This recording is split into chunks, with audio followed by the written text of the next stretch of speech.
पश्चिम बंगाल के चुनाव नतीजों के बाद अब महाराष्ट्र में विपक्ष सतर्क मोड पर चला गया है, क्योंकि एसआईआर प्रक्रिया महाराष्ट्र में जल्द ही शुरू होने वाली है। हमारे साथ कांग्रेस के नेता और पूर्व विपक्षी नेता विजय वडेट्टीवार जी है, उनसे जानने की कोशिश करेंगे। कांग्रेस आज एसआईआर की प्रक्रिया को लेकर चिंता जता रही है, बैठकें कर रही है। आखिरकार क्या सवाल उठा रहे हैं आप? नहीं, देखो, बेईमानी भारतीय जनता पार्टी के खून में है। ईमानदारी से फिर चुनाव करके ये जीत नहीं सकते, और ये हमेशा लोगों को गुमराह करने का काम और लोग अपोजिशन के विरोधियों के वोट काटने का काम, ये एसआईआर का मूल उद्देश्य है। इसके पीछे पूरी राजनीति है। ये कोई क्या अधिकार है? इलेक्शन कमीशन को कौन सा अधिकार दिया है? आपको जो भी यहाँ का 18 साल पूरा करता है उसको वोटिंग का अधिकार प्राप्त होता है। नेशनलिज्म चेक करने का काम उसका नहीं है। फिर भी इस तरह का ये लगाकर ये वोट काटना चाहते हैं, अपोजिशन के वोट काटना चाहते हैं। इसमें अभी जो एविडेंस मांगा गया है तो उस सबको लेकर हम लोग एक आज जो BLA 1 नियुक्त किया गया है एक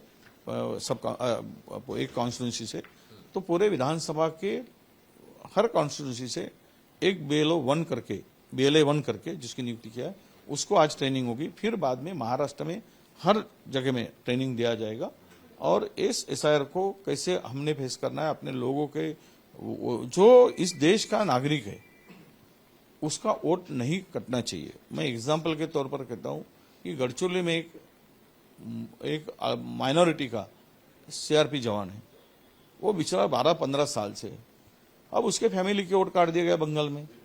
92 लाख वोट, 92 लाख लोग वोट अगर बंगाल में काटे गए और वहां पे चुनाव जीते, तो इस तरह का महाराष्ट्र में भी हर कॉन्स्टिट्यूंसी में 15-20 हजार वोट काटो और महाराष्ट्र फिर पूरा का पूरा जीत जाओ।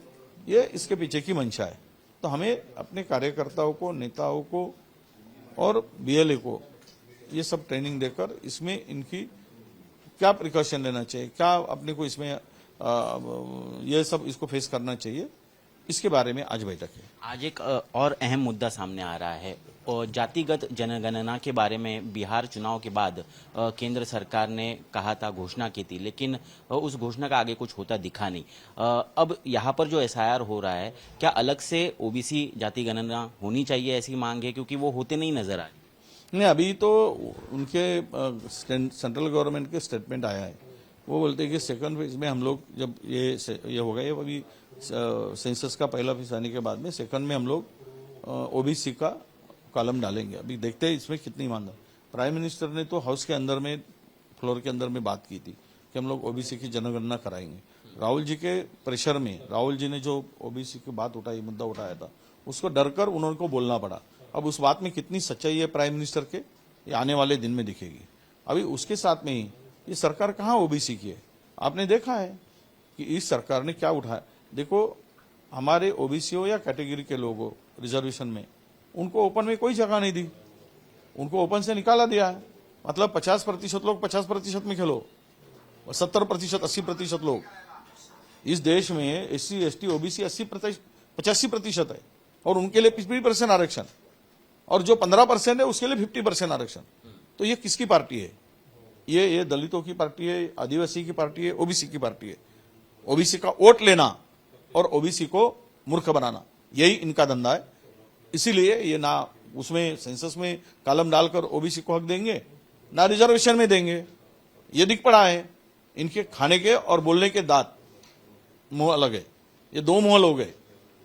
जो हमारे यहाँ पे दो मुंह वाला सांप होता है ना, इधर से भी चलता है उधर से भी चलता है, तो ये दो मुंह वाले सांप वाले लोग हैं। ये दोनों तरफ चलते हैं।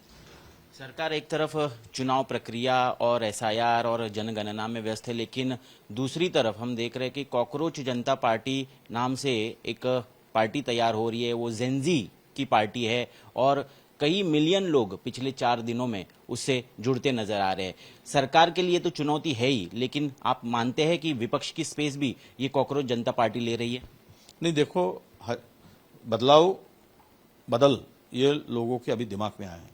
विशेष करके युवाओं का जो नुकसान हुआ है पिछले 12-13 साल से, युवा पूरा बहुत चिंतित है अपने भविष्य को लेकर। कितने दिन आप राम रहीम की लड़ाई लड़ा दिखा रहे होंगे? कितने दिन आप हिंदुस्तान पाकिस्तान की लड़ाई दिखाओगे? उनके मिनिस्टर ने कहा था, सेंट्रल मिनिस्टर, की चीन कितना कब्जा कर चुका है हिंदुस्तान पे, उस बारे में इनके मुंह से कुछ बात भी नहीं निकलती। आज ये मंदिर मस्जिद, ये हिंदू मुस्लिम, ये इसमें ही लोगों को गुमराह करते रहे, युवा पीढ़ियों को बर्बाद कर। अब युवा को ध्यान में आ गया कि इससे अपना पेट नहीं भरने वाला, इससे हमारा भविष्य नहीं है, आगे चलने वाला नहीं है। इसीलिए आज युवाओं ने जो एक आवाज सिजाए ने इनको जो आक्रोश कहा, उसको लेकर जो आवाज घूम रही है, तो मुझे लगता है कि सरकार के खिलाफ युवाओं की शक्ति क्या है, युवा अभी कितना चिंतित है अपने भविष्य को लेकर, युवा में कितना आक्रोश है, बेरोजगारों में कितना आक्रोश है, वो दिख पड़ रहा है। देखो किसको क्या भुगतना पड़े सवाल नहीं, उसके भविष्य की चिंता लेकर अगर वो सामने आते हैं तो उसके लिए हमारा समर्थन रहेगा। सरकार इसके लिए जिम्मेदार होती है, अपोजिशन कभी जिम्मेदार नहीं होता। जिम्मेदारी सरकार की होती है, उनको रोजगार देने की, उनको काम देने की, उनको शिक्षा देने की। ये व्यवस्था में जो आज पूरी बर्बाद हो चुकी है, व्यवस्था जो बिगड़ चुकी है, उसको दुरुस्त करने का काम युवा कर सकते हैं।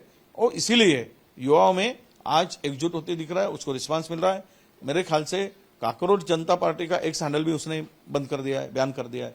अभी नए हैंडल से काम, अलग अलग हैंडल से काम शुरू कर रहा है। अब बहुत सारे लोग उसको फॉलो कर रहे, उसको ज्वाइंट हो रहे। तो एक युवाओं की, जैसा कि आपने देखा वो अन्ना हजारे आज गायब है, टोपी भी गायब है और अन्ना हजारे भी गायब है। वो टोपी पहनकर हमको परेशान किया था, कहाँ हुआ अभी, कहाँ पे है देश, कहाँ करप्शन रुका है, कहाँ लोकपाल है, ये सब विधेयक को लेकर इन्होंने किया था, आरएसएस ने उसके पीछे पड़े थे। लोग कह रहे कॉकरोच जनता पार्टी भी उसी का रेप्लिका है।